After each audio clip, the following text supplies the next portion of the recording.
Dunia ini seperti ular, terasa mulus kalau disentuh tangan, tetapi racunnya dapat mematikan. Maka hati-hatilah dengan dunia. Dunia itu alat, maka jadikan dia alat untuk tujuanmu. Jangan dibalik, kamu yang jadi alatnya dunia.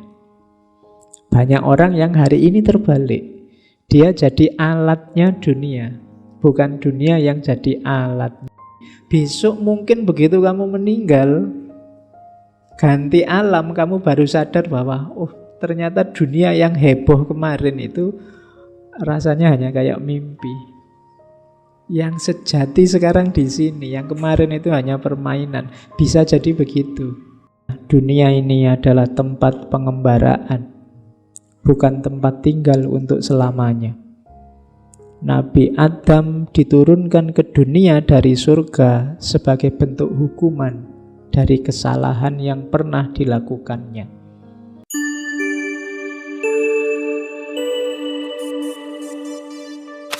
Assalamualaikum warahmatullahi wabarakatuh. Bismillahirrahmanirrahim. Alhamdulillahi rabbil alamin. Wa bihi nasta'inu ala umurid dunya waddin. Allahumma sholli wa sallim wa barik ala habibina wa syafi'ina Sayyidina wa maulana Muhammadin wa ala alihi wa ashabihi wa man tabi'ahum bi ihsanin ila yaumiddin. Bismillah, kita mulai lagi ngaji kita. Bulan ini kita ambil tema muhasabah. Malam ini kita temui beliau. Mungkin teman-teman sudah akrab, sering mendengar namanya. Oke, Imam Hasan Al-Basri ini termasuk tabi'in. Gurunya adalah para sahabat besar. Jadi Umar, Utsman, bahkan Ali, Abdullah bin Umar, pokoknya sahabat-sahabat besar hampir semua jadi gurunya. Malam ini kita ngaji, kita belajar apa yang diajarkan oleh Imam Hasan Al-Basri. Ini dari beberapa sumber saya ambil cara berpikir sufistiknya. Yang pertama, ada pendefinisian yang sedikit berbeda, lebih mengarah ke dunia batin tentang apa itu muslim, apa itu mukmin, siapa itu sufi, siapa itu faqih. Faqih itu ulama ahli agama. Muslim adalah orang yang memasrahkan hati dan jiwa hanya kepada Allah. Kalau ini bisa dipahami dari definisinya, aslama yuslim. Tapi ada tambahannya. Yang kedua, membuat nyaman muslim yang lain dari gangguannya.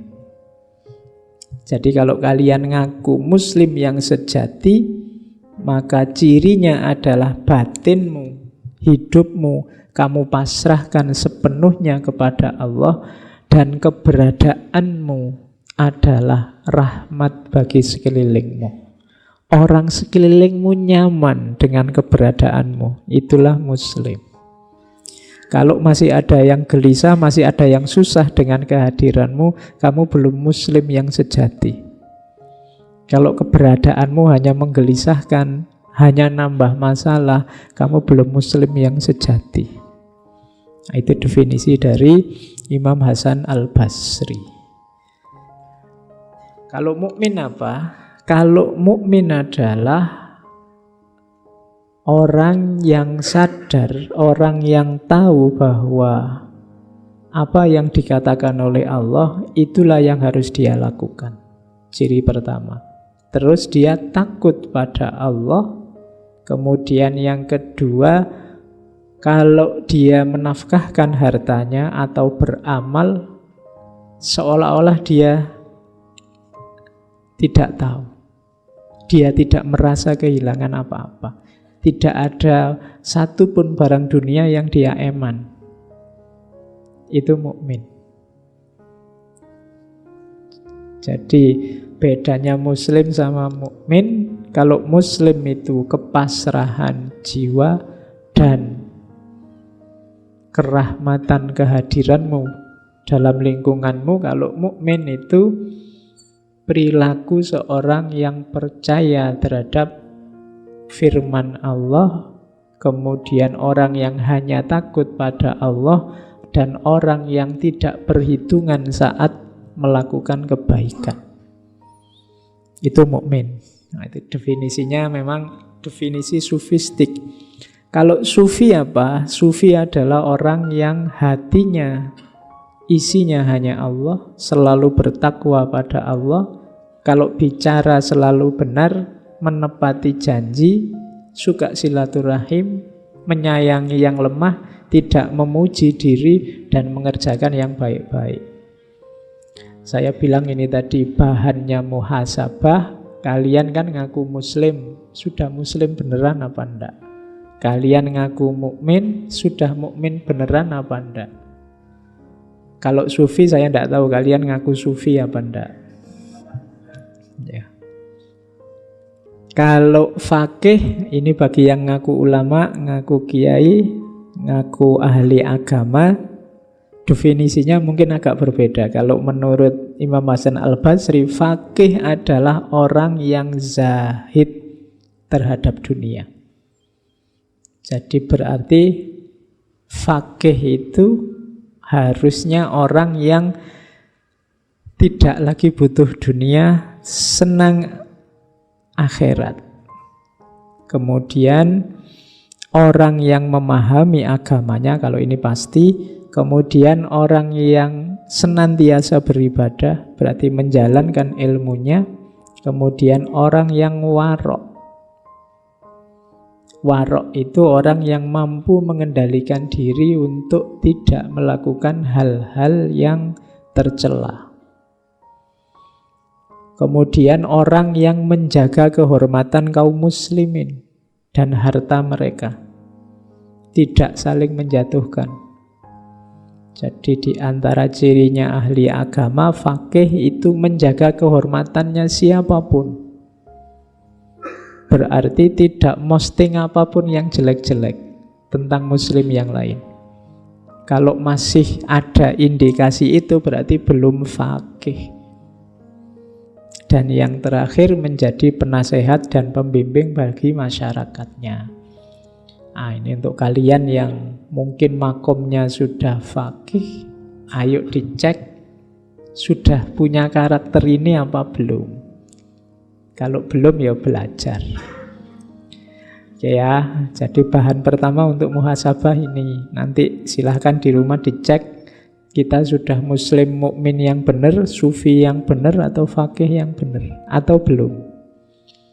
Kalau belum ya tahun depan diperbaiki. Oke, terus kita mulai gagasan-gagasannya ya. Tadi di depan saya bilang Imam Hasan Al-Basri itu punya pandangan yang agak pesimis tentang dunia. Sebenarnya hampir semua sufi juga begitu. Katanya Imam Hasan Al-Basri, dunia ini seperti ular, terasa mulus kalau disentuh tangan, tetapi racunnya dapat mematikan. Maka hati-hatilah dengan dunia. Ular itu kan halus. Kalau tidak percaya kamu lus-lus kalau berani. Kenapa kamu takut sama ular? Karena racunnya dapat mematikan. Harusnya kamu kalau takut dekat atau menyentuh ular, seperti itulah sikapmu pada dunia, biar tidak sembrono. Yang kedua, dunia ini adalah janda tua yang telah bungkuk dan beberapa kali ditinggal mati suaminya. Maksudnya apa? Banyak loh sebelumnya orang yang jatuh cinta sama dunia. Dan orang itu sekarang mati sudah. Maka dunia ini posisinya janda. Jadi orang yang jatuh cinta sama dunia itu sebenarnya kalian sedang jatuh cinta sama janda. Kenapa? Sebelum kamu sudah banyak yang sudah jatuh cinta sama dunia. Dan orangnya sudah banyak juga yang meninggal. Berarti kan kamu dapat bekasnya mereka. Itu pun kamu senangnya setengah mati sama dunia. Jadi dunia itu janda tua yang bungkuk, yang sudah beberapa kali ditinggal mati suaminya. Beberapa kalinya itu bisa jumlahnya ratusan juta itu sudah. Sejak zaman Nabi Adam sampai hari ini. Jadi seperti itu Imam Hasan Al-Basri memahami dunia. Oke, lah terus diapain dunia ini? Dunia adalah negeri tempat beramal. Tapi ada rumusnya. Rumusnya apa? Barang siapa bertemu dengan dunia dengan rasa benci dan zuhud, ia akan berbahagia dan memperoleh faedah darinya. Jadi jangan jatuh cinta sama dunia, zuhudlah. Zuhud itu memandang kecil, memandang tidak terlalu penting. Maka dunia akan kamu dapati banyak manfaatnya. Nanti di quotes yang lain katanya Imam Hasan Al-Basri, dunia itu alat. Maka jadikan dia alat untuk tujuanmu, jangan dibalik. Kamu yang jadi alatnya dunia. Banyak orang yang hari ini terbalik. Dia jadi alatnya dunia, bukan dunia yang jadi alatnya untuk mendekat pada Allah. Namun barang siapa bertemu dunia dengan perasaan rindu dan hatinya tertambat pada dunia, ia akan sengsara dan akan berhadapan dengan penderitaan yang tidak dapat ditanggungnya. Apapun yang menurutmu bagus, indah di dunia ini, sikapilah dengan zuhud. Anggaplah dia kecil, tidak terlalu penting. Karena kalau kamu jatuh cinta beneran, rindu beneran, tertambat beneran sama dunia, bersiaplah untuk menanggung segala penderitaan dan resikonya. Apapun itu. Harta itu terlalu sedikit membuatmu gelisah, terlalu banyak membuatmu bingung. Apalagi pasangan, istri, suami, terlalu jelek kamu stres, terlalu cantik kamu ya stres. Kalau terlalu tertambat susah. Jabatan juga begitu. Pangkat juga begitu. Kedudukan juga begitu. Begitu kamu terlalu terikat ke sana, siap-siaplah menanggung resikonya. Jadi ini pandangannya Imam Hasan Al-Basri tentang dunia. Masih ada lagi. Tidaklah gambaran kehidupan dunia ini seluruhnya dari awal sampai akhir kecuali seperti orang yang tidur. Dia melihat dalam tidurnya apa yang dia senangi, kemudian dia tersadar bangun. Ini mirip dulu Imam Ghazali yang mengibaratkan jangan-jangan hidup kita ini kayak mimpi. Enggak kok Pak, ini nyata kok Pak. Loh kamu pas mimpi juga begitu, rasanya kayak nyata. Begitu bangun kamu sadar bahwa oh alah ternyata mimpi. Besok mungkin begitu kamu meninggal, ganti alam, kamu baru sadar bahwa oh ternyata dunia yang heboh kemarin itu rasanya hanya kayak mimpi. Yang sejati sekarang di sini, yang kemarin itu hanya permainan. Bisa jadi begitu. Itu kan di Imam Ghazali. Nah, Imam Hasan Al-Basri jauh sebelumnya sudah mengisyaratkan dunia ini kayak orang tidur. Begitu kamu bangun nanti kamu tahu yang sejati. Sekarang sih seolah-olah ini sejati. Sesuatu yang fana, betapapun banyaknya, tidak akan menyamai sesuatu yang baqo, betapapun sedikitnya. Waspadalah terhadap negeri yang cepat datang dan pergi serta penuh tipuan. Ini di antara quotes-nya untuk menunjukkan betapa dunia ini jangan terlalu diberati oleh hatimu. Dunia itu hanya 3 hari saja. Kemarin, besok, dan hari ini. Hari kemarin sudah pergi, sudah lewat. Hari besok mungkin kita tidak menjumpai. Wong ya, tidak jelas kita besok masih ada apa enggak. Satu-satunya yang jelas cuma hari ini, jam ini, bahkan detik ini. Ini yang jadi milik kita, maka manfaatkanlah sebaik-baiknya. Jadi maksudnya Imam Hasan Al-Basri, detik yang tadi sudah lewat. Detik yang akan datang kita tidak tahu situasi kita seperti apa. Yang dalam kuasa kita hanya detik ini sebenarnya. Maka jangan sia-siakan waktu, manfaatkan setiap detik hidupmu untuk hal-hal yang berguna. Kalau tidak, detik yang akan datang kamu menyesal. Tadi ngapain aku kok tidur? Tadi ngapain aku kok main HP saja? Tadi ngapain? Karena kamu kelewatan sudah. Kalau sudah tadi ngapain, sudah masa lalu, tidak bisa diubah. Jadi masa depan masih belum jelas, masa lalu sudah tidak bisa diubah, kita hanya menguasai masa kini. Maka nikmatilah hidupmu sekarang, lakukan hal yang tidak membuatmu menyesal di detik yang akan datang. Nah, itu nasihatnya Imam Hasan Al-Basri. Ini nanti silahkan dibaca. Yang terkenal sekali adalah surat beliau pada salah seorang khalifah yang sangat terkenal, Umar bin Abdul Aziz. Jadi ini zaman itu masih surat, masih belum bisa ngirim WA. Katanya Imam Hasan Al-Basri kepada Umar bin Abdul Aziz, ini salah satu khalifah kesayangannya para ulama. Amma ba'du wahai Amirul Mukminin, sesungguhnya dunia ini adalah tempat pengembaraan, bukan tempat tinggal untuk selamanya. Nabi Adam diturunkan ke dunia dari surga sebagai bentuk hukuman dari kesalahan yang pernah dilakukannya. Jadi kalau dilihat dari kisahnya Nabi Adam, hidup kita di dunia ini hukuman. Maka berhati-hatilah dengan dunia. Sesungguhnya orang yang sadar bahwa dirinya akan meninggalkan dunia akan selalu mempersiapkan bekalnya untuk akhirat. Dan orang yang selalu terikat dengan dunia tidak akan sempat beramal untuk bekalnya di akhirat. Setiap saat selalu ada yang menjadi korban tipu daya dunia. Barang siapa yang tersanjung oleh dunia akan terhina.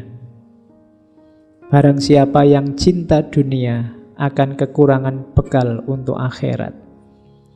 Dunia ibarat racun, siapa yang memakannya akan binasa. Wahai Amirul Mukminin, jadilah seperti orang yang sedang mengobati lukanya. Selalu sabar menahan perih sesaat demi menghindari penderitaan yang panjang. Memang tidak enak disuruh menafikan dunia itu karena hidup kita terbiasa dengan segala kenikmatan dunia. Tapi ayo, katanya Imam Hasan Al-Basri, kita bermental seperti orang yang sedang luka, menahan perih sesaat demi menghindari penderitaan panjang. Ia selalu rajin mengobati lukanya agar tidak mengalami rasa sakit berkepanjangan. Kalau kamu tidak bisa perih sesaat, nanti lukamu akan semakin panjang, sakitmu akan semakin lama. Berhati-hatilah dengan dunia yang penuh tipu daya dan khayalan. Dunia terlihat indah, tapi terhias dengan tipuan dan fitnah. Demi Allah, wahai Amirul Mukminin, dunia hanyalah mimpi, sedang akhirat adalah nyata. Di antara keduanya adalah kematian. Banyak para hamba yang terlena dengan mimpinya. Jika engkau selamat dari tipu daya dunia, maka engkau pun juga akan selamat dari huru-hara besar kekuasaan.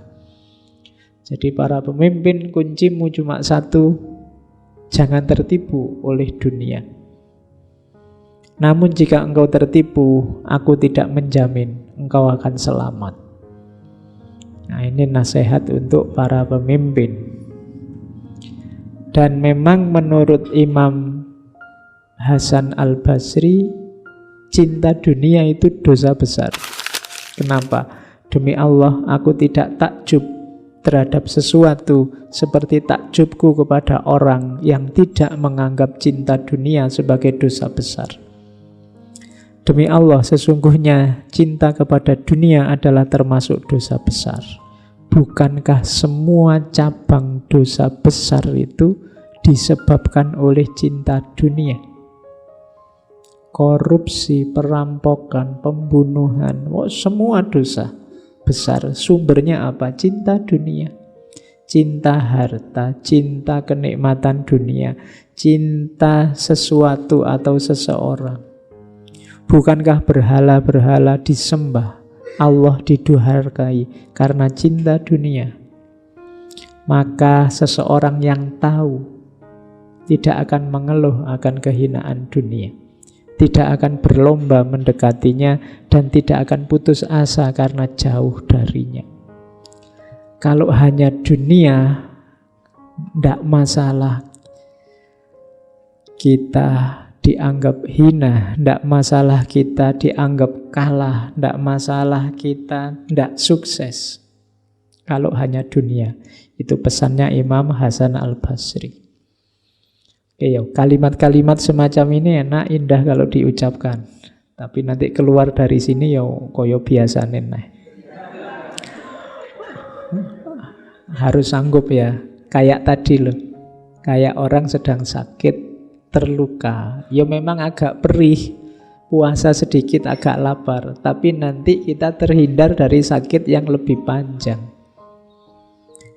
Ada dialog unik dari Imam Hasan Al-Basri dengan muridnya. Satu ketika ada muridnya tanya, "Wahai Abu Said," karena beliau nama lengkapnya kan Abu Said Hasan bin Abdul Hasan Al-Yasari Al-Basri.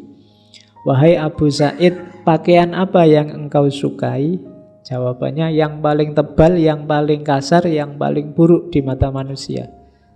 Muridnya protes, "Bukankah Allah itu maha indah dan menyukai keindahan?" Jawabannya Imam Hasan Al-Basri, "Wahai anakku, engkau salah paham.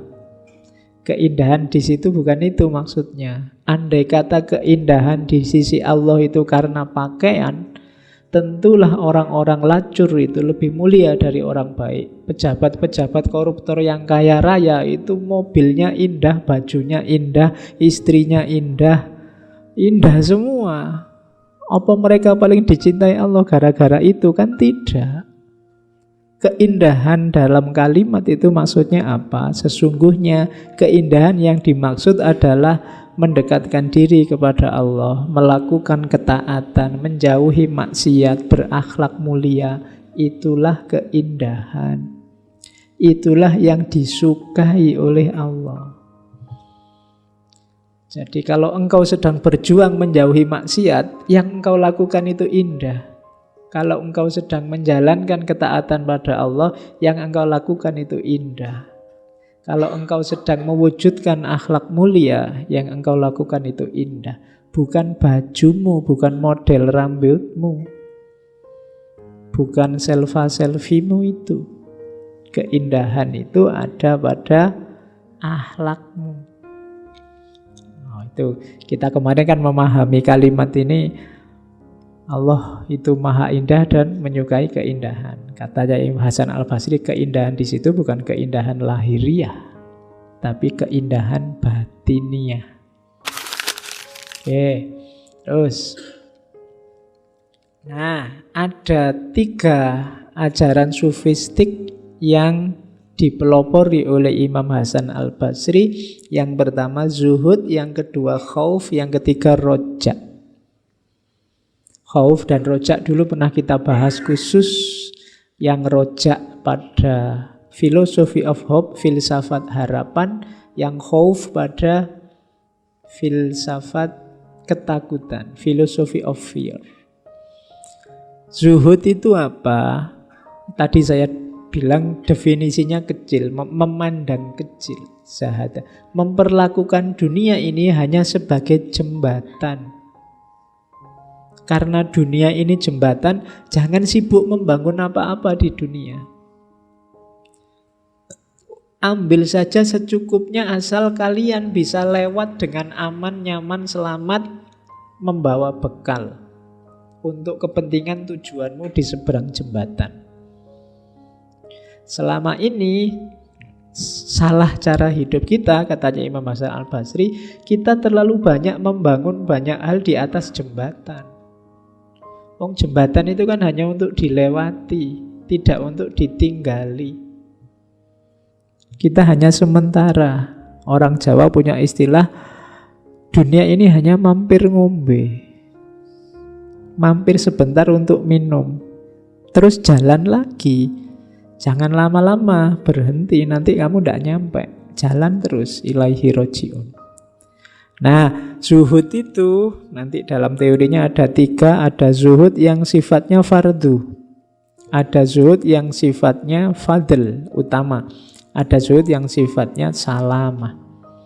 Zuhud yang fardu itu adalah meninggalkan hal-hal yang haram.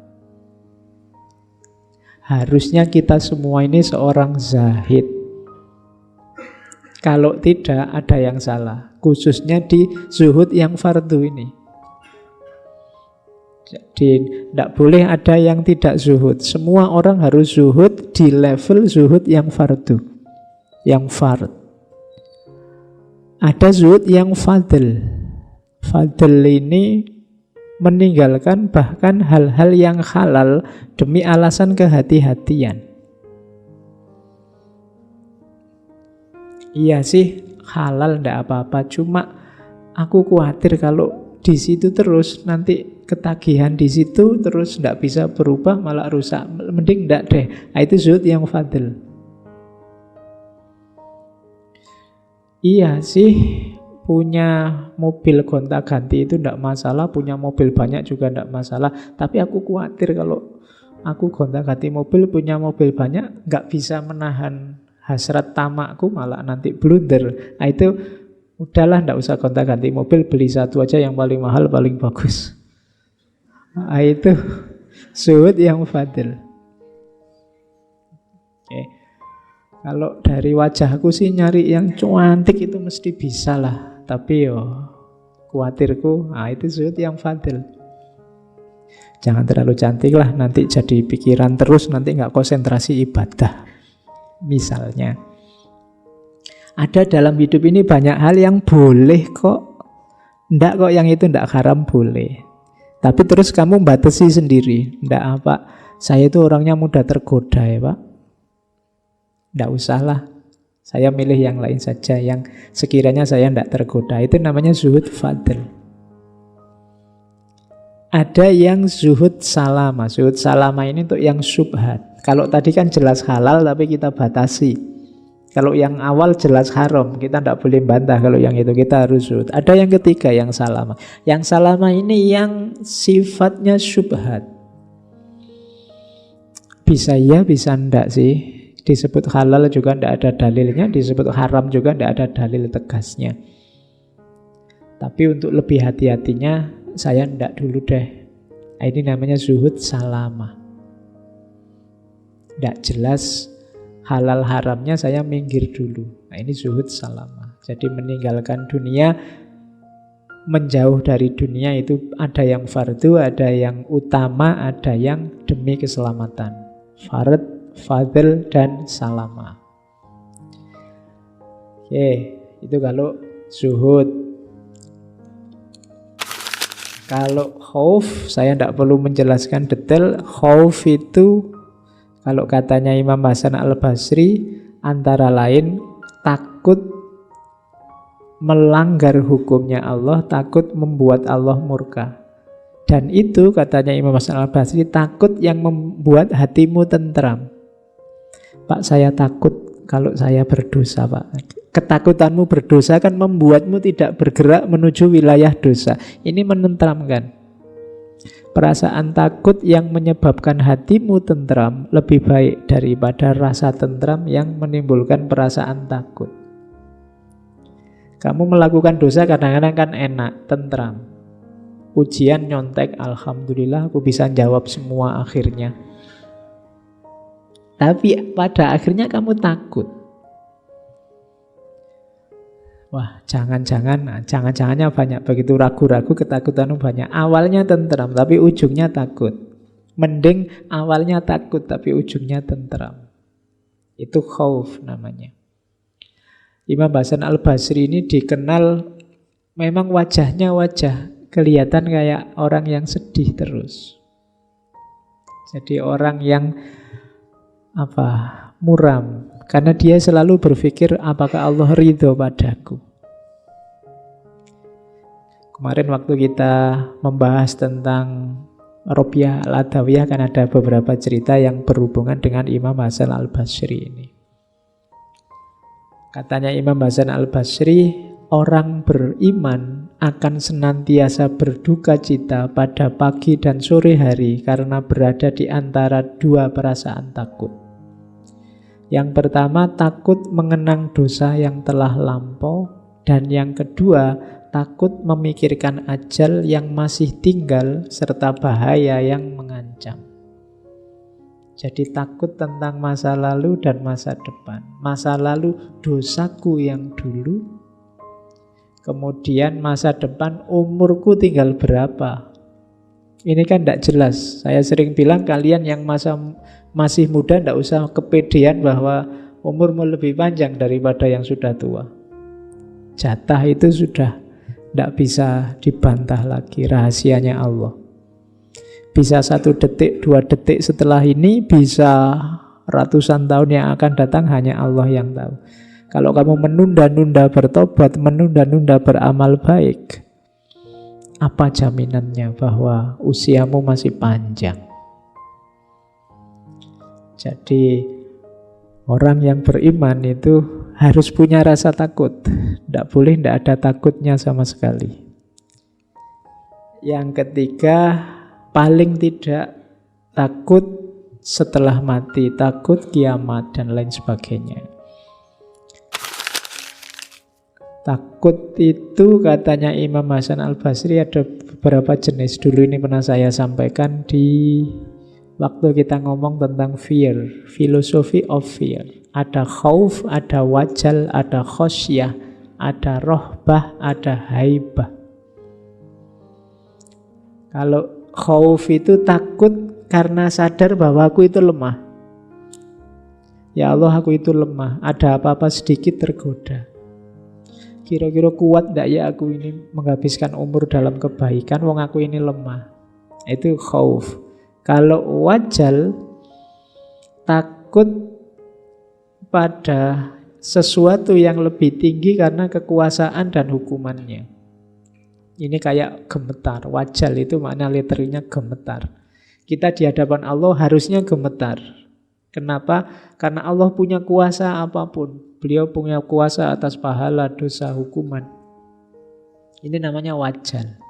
Kayak kalian habis melanggar apa, terus dulu waktu SMA dipanggil guru BP, terus kamu gemeteran sebelum masuk ruangan, itu wajal. Atau kalian waktu salah apa sama dosennya, malesu tanda tangannya, terus dipanggil, itu wajal. Karena kamu tahu beliau punya kuasa atas dirimu untuk memberikan hukuman. Ada lagi khosyah. Khosyah ini takut yang sangat besar. Yang ini nanti pangkalnya, awalnya iltija. Iltija ini terus yang membuatmu ingin berlindung pada yang punya kuasa. Itu namanya khosyah. Kamu takut dipukul kakakmu waktu kecil, terus kamu lari-lari nyari ayahmu apa ibumu untuk berlindung. Itu namanya khosyah. Ada rohbah. Rohbah itu enggan, lari dari sesuatu yang tidak disukai. Rohbah itu lawannya rohbah. Kalau rohbah itu suka, kalau rohbah benci. Jadi takut yang membuatmu benci itu rohbah. Ada yang ngejar-ngejar kamu sampai kamu takut, ini jangan-jangan mau ganggu aku ini, terus kamu lari, itu namanya rohbah. Ada haibah. Kalau haibah ini takut karena merasa kalah level. Kalau sama Allah, ya Allah yang maha besar, maha tinggi, kita takut dan gentar.